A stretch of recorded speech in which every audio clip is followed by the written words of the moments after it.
شروع اللہ کا نام لے کر جو بڑا مہربان نہایت رحم والا ہے۔ صاد، قسم ہے قرآن کی جو نصیحت سے پر ہے کہ تم حق پر ہو، مگر جو لوگ کافر ہیں وہ غرور اور مخالفت میں پڑے ہیں۔ ہم نے ان سے پہلے بہت سی امتوں کو ہلاک کر دیا تو وہ عذاب کے وقت لگے فریاد کرنے، اور وہ چھٹکارے کا وقت نہیں تھا۔ اور انہوں نے تعجب کیا کہ ان کے پاس انہی میں سے ایک خبردار کرنے والا آیا، اور کافر کہنے لگے کہ یہ تو جادوگر ہے جھوٹا، کیا اس نے اتنے معبودوں کی جگہ ایک ہی معبود قرار دے دیا؟ یہ تو بڑی عجیب بات ہے۔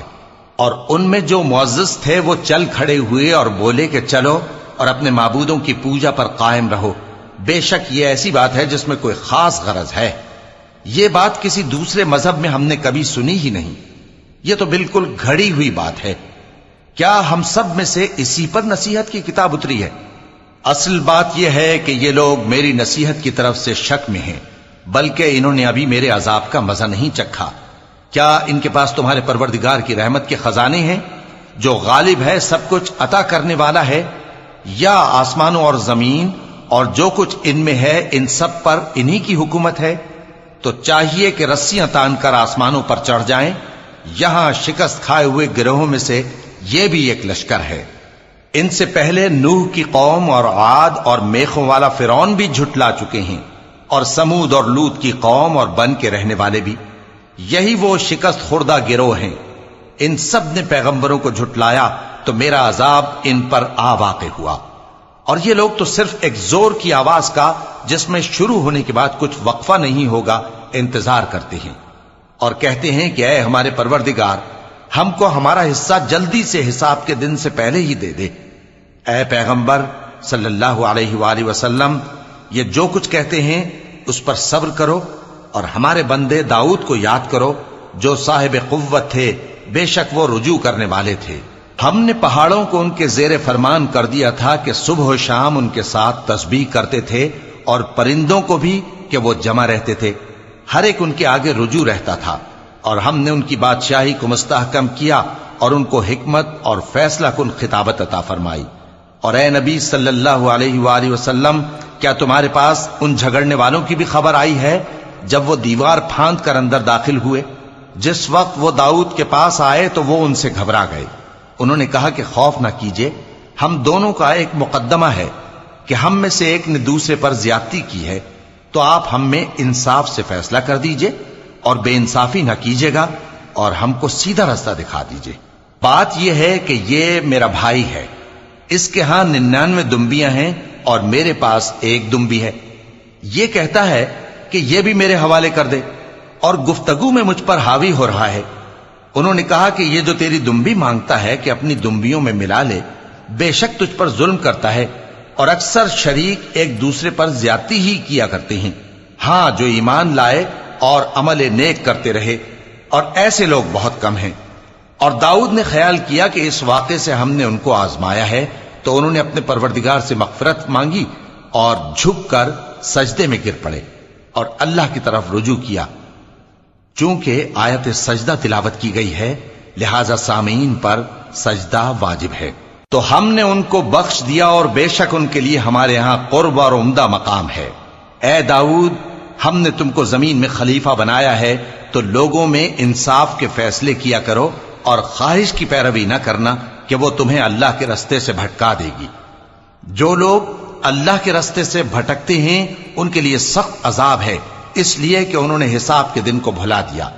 اور ہم نے آسمان اور زمین کو اور جو کائنات ان میں ہے اس کو بے مقصد نہیں پیدا کیا، یہ ان کا گمان ہے جو کافر ہیں، سو کافروں کے لیے دوزخ کا عذاب ہے۔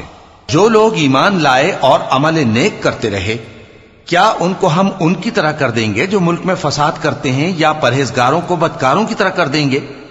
یہ کتاب جو ہم نے تم پر نازل کی ہے بابرکت ہے، تاکہ لوگ اس کی آیتوں میں غور کریں اور تاکہ اہل عقل نصیحت حاصل کریں۔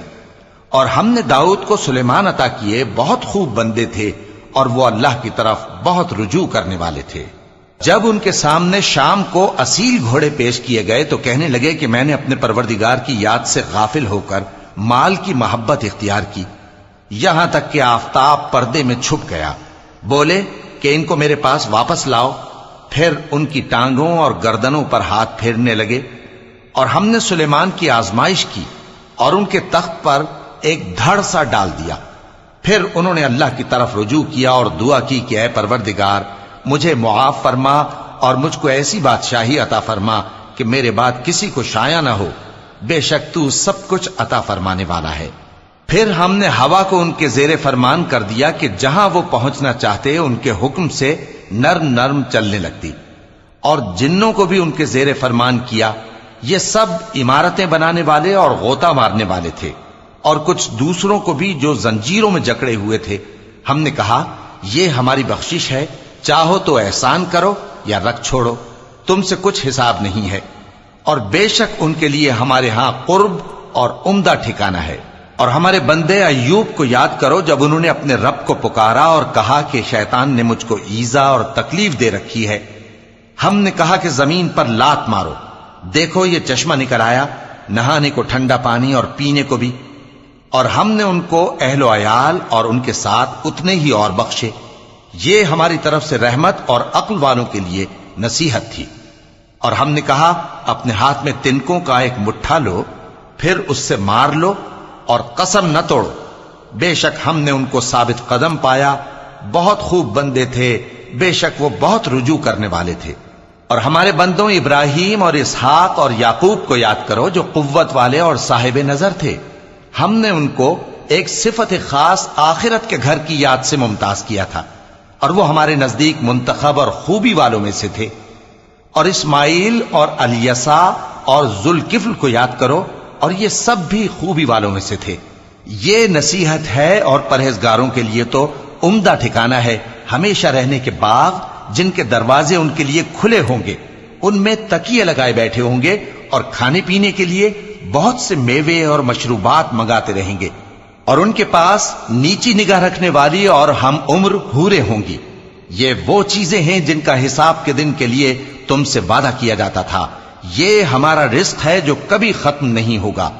یہ نعمتیں تو فرمانبرداروں کے لیے ہیں، اور سرکشوں کے لیے برا ٹھکانہ ہے، یعنی دوزخ جس میں وہ داخل ہوں گے، اور وہ بری آرامگاہ ہے۔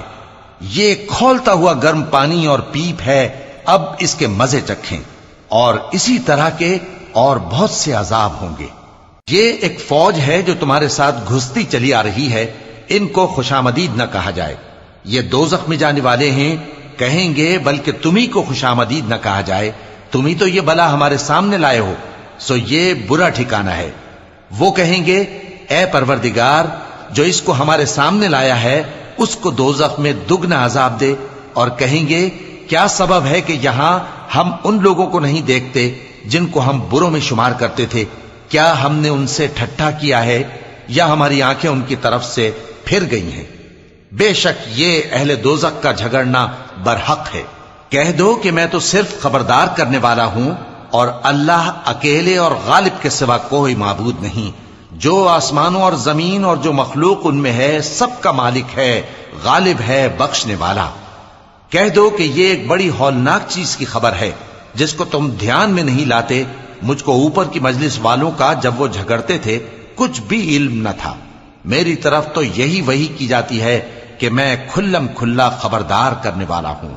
جب تمہارے پروردگار نے فرشتوں سے کہا کہ میں مٹی سے انسان بنانے والا ہوں، جب میں اس کو درست کر لوں اور اس میں اپنی روح پھونک دوں تو اس کے آگے سجدے میں گر پڑنا، سو تمام فرشتوں نے سجدہ کیا مگر ابلیس کہ وہ اکڑ بیٹھا اور کافروں میں ہو گیا۔ اللہ نے فرمایا کہ اے ابلیس، جس شخص کو میں نے اپنے ہاتھوں سے بنایا اس کے آگے سجدہ کرنے سے تجھے کس چیز نے منع کیا؟ کیا تو غرور میں آ گیا یا اونچے درجے والوں میں تھا؟ بولا کہ میں اس سے بہتر ہوں کہ تو نے مجھ کو آگ سے پیدا کیا اور اسے مٹی سے بنایا۔ فرمایا بس یہاں سے نکل جا، تو مردود ہے اور تجھ پر قیامت کے دن تک میری لعنت پڑتی رہے گی۔ کہنے لگا کہ میرے پروردگار، اچھا تو مجھے اس روز تک کہ لوگ اٹھائے جائیں مہلت دے۔ فرمایا کہ تجھ کو مہلت دی جاتی ہے اس روز تک جس کا وقت مقرر ہے۔ کہنے لگا کہ مجھے تیری عزت کی قسم، میں ان سب کو بہکاتا رہوں گا سوائے ان کے جو تیرے چنے ہوئے بندے ہیں۔ فرمایا ٹھیک ہے، اور میں ٹھیک ہی کہتا ہوں کہ میں تجھ سے اور جو ان میں سے تیری پیروی کریں گے سب سے جہنم کو بھر دوں گا۔ اے پیغمبر کہہ دو کہ میں تم سے اس کا صلہ نہیں مانگتا اور نہ میں بناوٹ کرنے والوں میں ہوں۔ یہ قرآن تو اہل عالم کے لیے نصیحت ہے اور تم کو اس کا حال کچھ وقت کے بعد معلوم